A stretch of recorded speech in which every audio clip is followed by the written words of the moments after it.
नमस्कार। आज हम पढ़ेंगे श्री औरबिंदो घोष के बारे में। आज हम समझेंगे श्री औरबिंदो घोष का शिक्षा में क्या योगदान था, शिक्षा को लेकर उनका दार्शनिक परिप्रेक्ष्य क्या था, उन्होंने शिक्षा को लेकर अपने किस तरह के विचार दिए हैं, क्या शिक्षा के उद्देश्य थे उनकी नज़र में और किस तरह की शिक्षा व्यवस्था वो चाहते थे, इन सब चीज़ों पर हम आज के वीडियो में चर्चा करेंगे। तो आइए पहले जानते हैं श्री औरबिंदो के बारे में। प्रसिद्ध ऋषि, कवि, देशभक्त, दार्शनिक और शिक्षाविद श्री अरबिंदो का जन्म 15 अगस्त 1872 को कोलकाता में हुआ था। 7 से 14 वर्ष तक इनकी शिक्षा इंग्लैंड में हुई थी क्योंकि इनके पिताजी चाहते थे, उस समय ब्रिटिश काल था, तो इनके पिताजी ये चाहते थे कि ये अंग्रेजी भाषा का अध्ययन करें और बिल्कुल मतलब इन्हें अच्छी नौकरी मिले, अंग्रेजी भाषा ये सीखें। तो इस तरह इस वजह से उन्होंने 7 से 14 साल तक लगभग 7-8 सालों के लिए इनको इंग्लैंड भेज दिया जहाँ पे इनकी प्रारंभिक शिक्षा हुई। लेकिन जब ये वापस लौटे तो इन्होंने देखा कि यहाँ का माहौल बहुत अलग है और किस तरह से ब्रिटिश लोगों ने यहाँ पे अपना कब्जा कर रखा है। तो उन्होंने अन्य भाषाओं का भी अध्ययन किया जिसमें संस्कृत, बंगाली, गुजराती, मराठी भाषाएं शामिल थी। 1904 में इन्होंने योग का अभ्यास किया। योग को बहुत अच्छा मानते थे और इन्हें लगता था कि योग से हमारे जो शारीरिक विकास है उसके साथ-साथ मानसिक विकास भी हो सकता है, उसके बारे में हम आगे भी बात करेंगे। तो योग को ये बहुत महत्व देते थे। तो 1904 में खुद भी इन्होंने काफ़ी योग का अभ्यास किया। उसके बाद इन्होंने नौकरी की, बंगाल नेशनल कॉलेज के प्रिंसिपल बने। लेकिन जब बंगाल विभाजन हुआ, तो उसके बाद इन्होंने 1905 में अपना इस्तीफ़ा दे दिया क्योंकि इन्हें अच्छा नहीं लगा, जो भी नीतियाँ उस समय ब्रिटिश काल की चल रही थी, उसके चलते इन्होंने अपने प्रिंसिपल के पद से इस्तीफ़ा दिया। उसके बाद ये कांग्रेस के साथ जुड़ गए और उनके साथ आंदोलनों में भाग लेने लगे। साथ ही उनके लिए लेखन करने लगे। उनके साथ-साथ जो भी गतिविधियाँ होती थी उनमें शामिल हुए। तो इसी तरह की एक गतिविधि हुई थी अलीपुर बम कांड 1908 में। उसमें इनका नाम आया, ये गिरफ्तार हो गए और जेल चले गए। जेल में रहते-रहते अचानक इन्हें एक दिन स्वप्न में ईश्वर की उपस्थिति का एहसास हुआ। तो उसके बाद जब ये बाहर आए तो इन्होंने सारी राजनीतिक गतिविधियां त्याग दी और योगी बन गए और योग और ध्यान को इन्होंने अपना संपूर्ण जीवन समर्पित कर दिया। पांडिचेरी में इनका आश्रम है, अंतर्राष्ट्रीय केंद्र की स्थापना की है इन्होंने और इनके फिलॉसफी के बेस पे काफ़ी स्कूल भी खुले हैं, जो इन्होंने अपना जो भी शिक्षा को लेकर चीज़ें कही हैं, उस स्कूल में वो सारी चीज़ें होती है, जैसे जय कृष्णमूर्ति का स्कूल हमने पढ़ा था कि उन्होंने भी अपनी जो भी शैक्षिक दर्शन थे, शैक्षिक विचार थे, उसके लिए स्कूल खोला। इसी तरह से औरबिंदो की फिलॉसफी पर भी स्कूल खुले हुए हैं। 5 दिसंबर 1950 को इनका निधन हो गया। अब देखते हैं इनके शैक्षिक दर्शन पे। तो अरबिंदो ने बहुत सारे अलग-अलग आयामों पे बात की है। काफ़ी सारी चीज़ें आपको लगेगा जैसे हम बहुत सारे दार्शनिकों को पढ़ते हैं कृष्णमूर्ति हैं, गांधी जी हैं, टैगोर हैं पॉलो फ्रेरे हैं, जॉन डीवी हैं, रूसो हैं। तो हमें कहीं न कहीं कुछ-कुछ कॉमन चीज़ें लगेंगी कि हाँ, ये चीज़ हमने उनके में भी पढ़ी थी। क्योंकि देखिए शिक्षा को बेहतर बनाना इन सबका उद्देश्य रहा है। तो वो शिक्षा को बेहतर बनाने के क्रम में जो भी चीज़ें हैं, वो तो आपको सभी में कॉमन मिलेंगी, है ना? बस किसी ने किसी चीज़ पे ज़्यादा फ़ोकस किया है, किसी ने किसी चीज़ पे ज़्यादा फ़ोकस किया है। तो औरबिंदो के शिक्षा दर्शन को अगर हम देखें, तो सबसे पहले ये मन के अध्ययन की बात करते हैं। जैसे आप देख सकते हैं कि जब कृष्णमूर्ति वाला जो वीडियो आप अगर मेरा देखेंगे, तो उसमें मैंने बताया है कि कृष्णमूर्ति भी अपने आप को समझने की बात करते हैं। उसी तरह से अरबिंदो भी अपने मन के अध्ययन की बात करते हैं, यानी कहीं न कहीं अपने आप को समझने की बात करते हैं। उसके बाद ये कहते हैं कि पूरे जो हमारा मानव जीवन है, उसके 3 केंद्र बिंदु हैं, मनुष्य, राष्ट्र और सार्वभौमिक मानवता। तो ये तीनों चीज़ें हमारे जीवन के 3 बिंदु हैं और हमारा जीवन इन तीनों के आसपास ही रहना चाहिए। मनुष्य मतलब हम खुद, हमारा जो राष्ट्र है वो और मानवता। मानवता को ये बहुत इम्पोर्टेंस देते हैं, जो भी इसीलिए शिक्षा भी ऐसी हो, जो हमें मानवता सिखाए, है ना? जो हमें मतलब एक अच्छा इंसान बनाए, ना कि सिर्फ़ हम पढ़ लिख के अच्छे नंबर ले आएँ, सिर्फ़ वो काफ़ी नहीं है, एक अच्छा इंसान बनना ज़रूरी है। आत्मा के विकास की बात करते हैं, अपने आंतरिक विकास की बात करते हैं, ठीक है? हम सिर्फ़ बाहरी विकास नहीं है कि शरीर का विकास हो गया, मस्तिष्क का विकास हुआ, हमारा आंतरिक विकास होना बहुत ज़रूरी है। वास्तविक मनुष्य के विकास की बात करते हैं, यानी मनुष्य की कुछ ऐसी क्वालिटीज़ हैं, जो उसे मनुष्य बनाती हैं, है ना? जैसे मानवता, एक क्वालिटी है मानवता। तो इस तरह की चीज़ों का विकास करना है जिससे जो वास्तविक मनुष्य है, जो उसके अंदर की चीज़ें हैं, जो वास्तविकता है उसकी, उसको बाहर लाना है। जैसे बच्चे के संदर्भ में मैं कहूँ आगे कहते भी हैं वो कि बच्चे की प्रकृति के अनुसार शिक्षा, यानी कि बच्चे के अंदर जो टैलेंट है, जो क्षमताएँ हैं, उसके अनुसार उसको शिक्षा देनी है। हर बच्चे का अलग नेचर है, हर बच्चा अलग सीखना चाहता है, हर एक बच्चा अपने रुचि के हिसाब से सीखना चाहता है। तो उसको वो रुचि के हिसाब से जब हम शिक्षा देंगे, तभी हम एक वास्तविक मनुष्य का विकास कर पाएँगे। बच्चे के लिए स्वतंत्रता की बात करते हैं आपने अगर वीडियो देखा हो जे कृष्णमूर्ति वाला, तो जे कृष्णमूर्ति भी स्वतंत्रता की बात करते हैं। अनुशासन की वो कहते हैं अनुशासन नहीं स्वतंत्रता लाइए। तो स्वतंत्रता की बात लगभग हर दार्शनिक करते हैं कि बच्चे को एक स्वतंत्र माहौल देने की ज़रूरत है, स्वतंत्रता देने की ज़रूरत है। चेतना के विकास की ज़रूरत है, हमारे जो कॉन्शसनेस है उसको जगाइए। यानी कि हमें हर समय एक्टिव रहना है, हमारे दिमाग को एक्टिव रखना है, हमारे शरीर को एक्टिव रखना है, तो ये कॉन्शसनेस हमारे अंदर होनी चाहिए, हर एक चीज़ को समझने की, सोचने-समझने की। ऐसा नहीं है बस हमने कोई चीज़ देखी उसको बस याद कर लिया, जैसे औरबिंदो का शिक्षा दर्शन हम पढ़ रहे हैं, तो आप इसको पढ़ेंगे, सुनेंगे, उसके बाद हाँ ठीक है एग्ज़ाम खत्म, चलो जी बात खत्म, नहीं। कॉन्शसनेस हो, जो चीज़ें आपने पढ़ी कि जय कृष्णमूर्ति अपने आप को समझने की बात करते हैं, तो चलो हम इस संदर्भ में कोशिश करते हैं या औरबिंदो क्या कहते हैं, वास्तविक मनुष्य की बात करते हैं, तो चलो इस दिशा में कुछ कोशिश करते हैं। तो ये चेतना विकसित करना बड़ा ज़रूरी है। ब्रह्मचर्य को बहुत इम्पोर्टेंट मानते हैं क्योंकि खुद भी योगी थे, तो ब्रह्मचर्य को बहुत इम्पोर्टेंट मानते हैं ये कि ब्रह्मचर्य कुछ सर्टेन एज तक ब्रह्मचर्य का होना बहुत ज़रूरी है। शारीरिक शुद्धि की बात करते हैं, शारीरिक शुद्धि से अभिप्राय जो शारीरिक स्वास्थ्य है उसकी बात करते हैं क्योंकि योगा टीचर थे, योग भी करते थे खुद, तो इन्हें पता है कि शरीर का क्या महत्व है। एक अच्छा शरीर होगा तभी अच्छा मस्तिष्क उसमें विकसित हो सकता है। तो शारीरिक शुद्धि बहुत ज़रूरी है। धार्मिक शिक्षा को बहुत इम्पोर्टेंट मानते हैं। बहुत कम लोग हैं जो शिक्षा में धार्मिक शिक्षा को भी इंक्लूड करने की वकालत करते हैं। तो अरबिंदो उनमें से एक हैं। वो कहते हैं कि हर धर्म हमें कुछ अच्छा सिखाता है। तो ये जो धर्म है, ये अगर हमें कोई मूल्य सिखा रहा है, कोई हमें हमारे अंदर मानवता का विकास कर रहा है, तो ये धार्मिक शिक्षा हमें रखनी चाहिए अपने विद्यालयों में या किसी भी तरीके से बच्चे को धार्मिक शिक्षा दी जानी चाहिए। इंद्रियों के प्रशिक्षण की बात करते हैं वो। इंद्रियों का मतलब जो भी हमारी 5 इंद्रियाँ हैं, उनको ट्रेनिंग दी जाए। कहने का मतलब कि बच्चे करके सीखें, काम किया जाए, काम करना सीखें। ऐसा नहीं है कि सिर्फ़ दिमाग चला रहे हैं, बस काम खत्म, नहीं।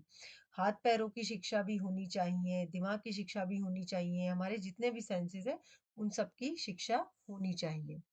उसके बाद वो शिक्षा के विषयों की बात करते हैं, अलग-अलग तरह के विषयों की बात करते हैं कि वैरायटी पढ़ाई जानी चाहिए, उसके बारे में हम अभी आगे भी देखेंगे।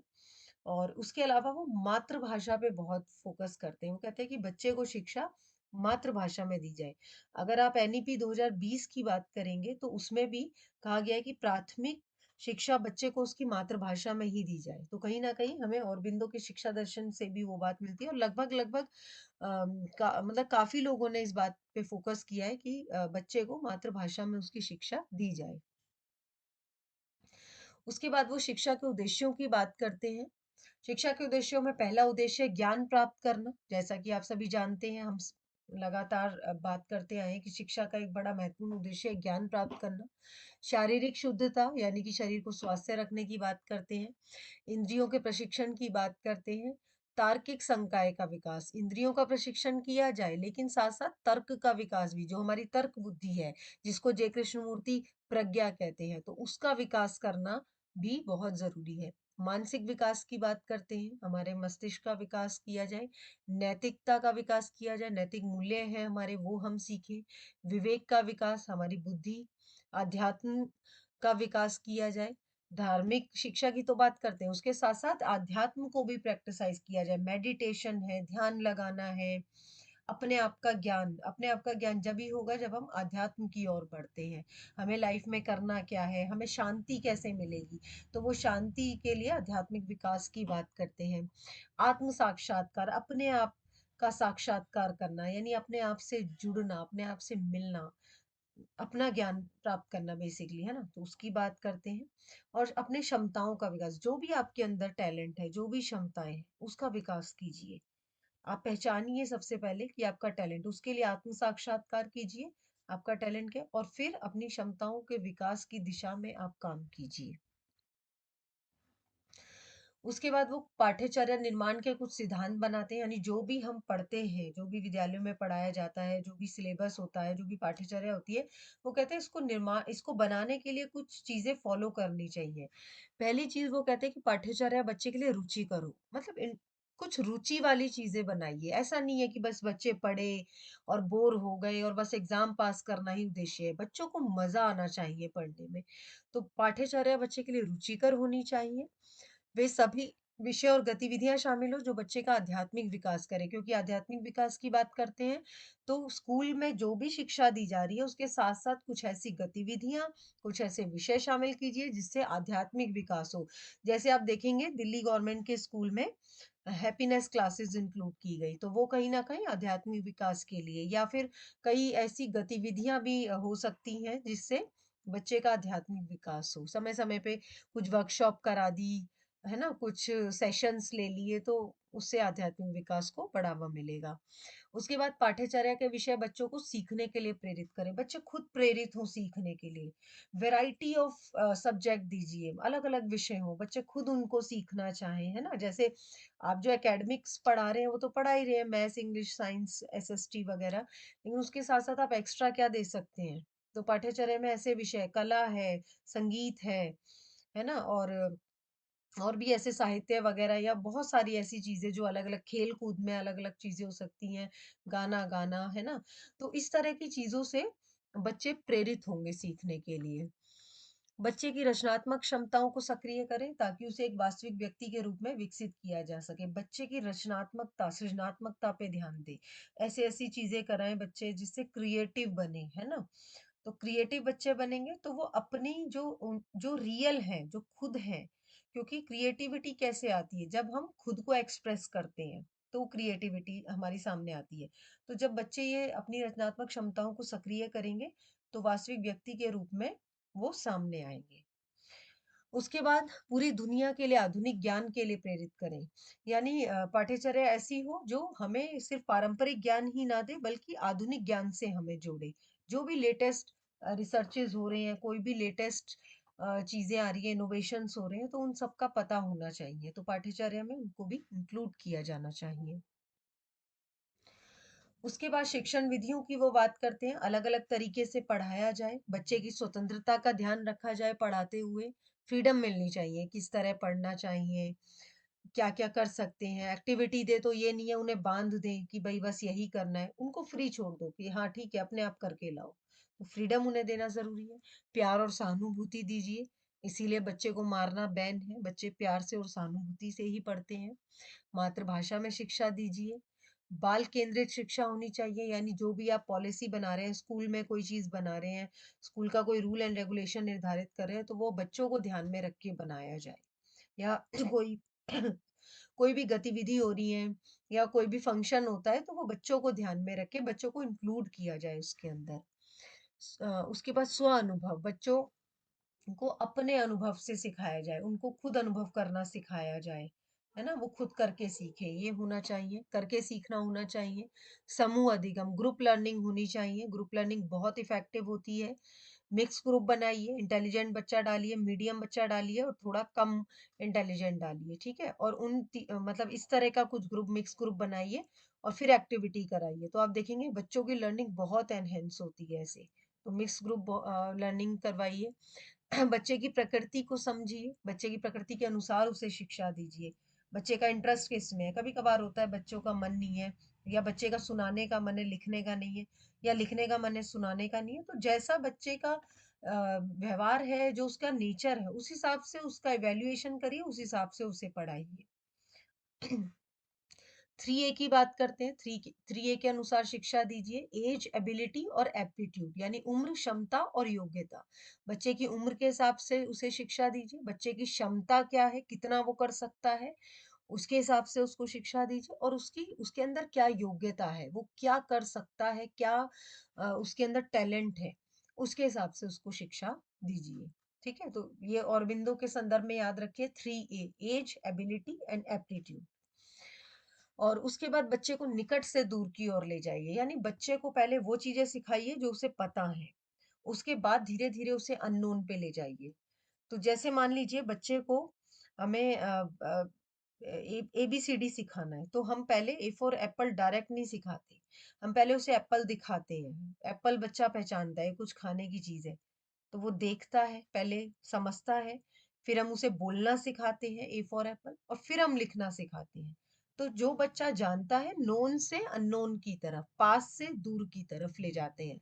ठीक है, तो ये इस तरह का मेथड हमें बच्चों के साथ अपनाना चाहिए। उसके बाद औरबिंदो बात करते हैं समग्र शिक्षा की। अब ये समग्र शिक्षा क्या है? इंटीग्रेटेड एजुकेशन भी बोलते हैं इसको। समग्र शिक्षा वह शिक्षा है जिसमें मानव शरीर, मन और बुद्धि को मिलाकर एक शानदार मशीन का निर्माण किया जाता है। मशीन की जगह आप कीजिए कि शानदार मानव का निर्माण किया जाता है।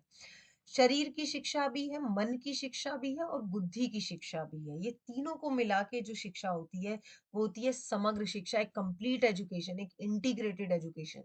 तो हमारी जो शिक्षा होनी चाहिए, उसमें हमारी शारीरिक शिक्षा भी हो, हमारी बुद्धि, जो भी हम एकेडमिक्स करते हैं, मैथ्स है, साइंस है, कुछ भी जो है, वो हमारी बुद्धि की शिक्षा है। और मन की शिक्षा, जो भी क्रिएटिविटी है, जो भी रचनात्मक कार्य हम करते हैं, वो सब हमारे मन की शिक्षा है। या जो भी हम मूल्य सीखते हैं, है ना, जो कंप्लीटनेस की बात कही है, वो सब मन के अंदर। तो ये है समग्र शिक्षा, जिसमें शरीर, मन और बुद्धि तीनों के शिक्षित करने की बात कही जाती है।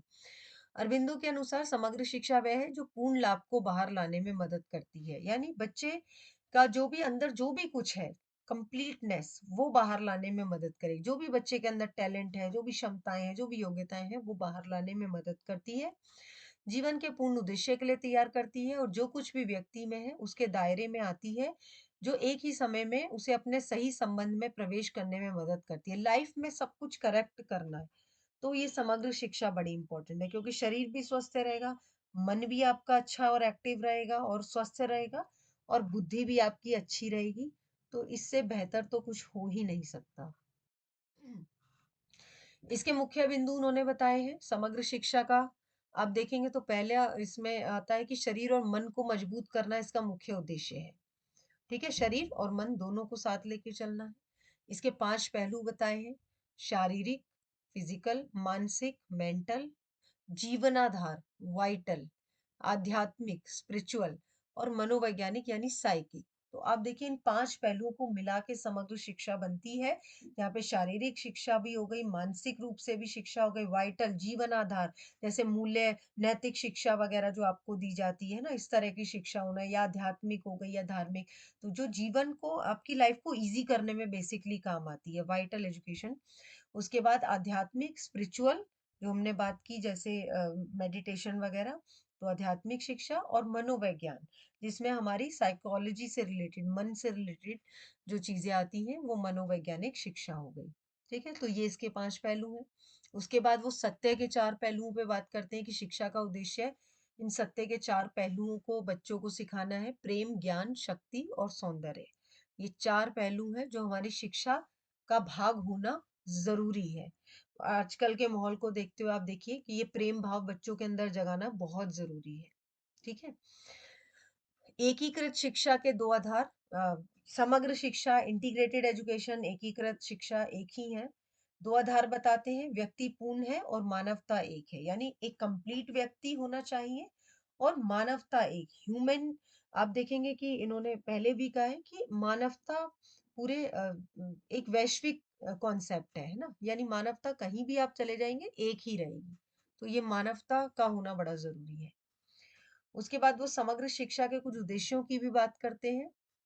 पहला उद्देश्य वो बताते हैं कि पुराने आध्यात्मिक ज्ञान की पुनर्प्राप्ति, यानी जो भी हमारा पुराना ज्ञान है, समग्र शिक्षा में उसको दोबारा लाया जाए, उसको भी सिखाया जाए। ऐसा नहीं है कि सिर्फ़ हम नए ज्ञान को या जो भी नई चीज़ें आ रही हैं, सिर्फ़ उसी को सिखा रहे हैं। जो भी हमारा पुराना आध्यात्मिक ज्ञान है, उससे हम बच्चों को जोड़ें, उसको हम अपनी शिक्षा में शामिल करें।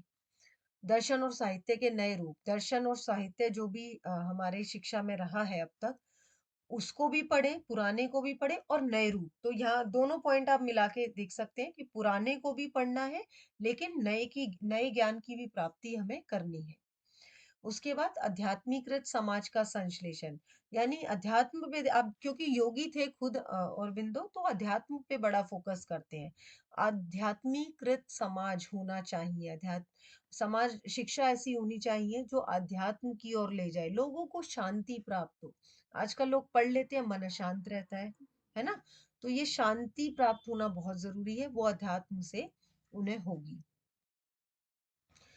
उसके बाद समग्र शिक्षा के लक्ष्यों को प्राप्त करने की उपलब्धि का मापन, यानी कैसे पता लगा कि समग्र शिक्षा प्राप्त हो गई है या किस तरीके से हम उसे प्राप्त कर सकते हैं। तो एक तो शिक्षक की बड़ी भूमिका है।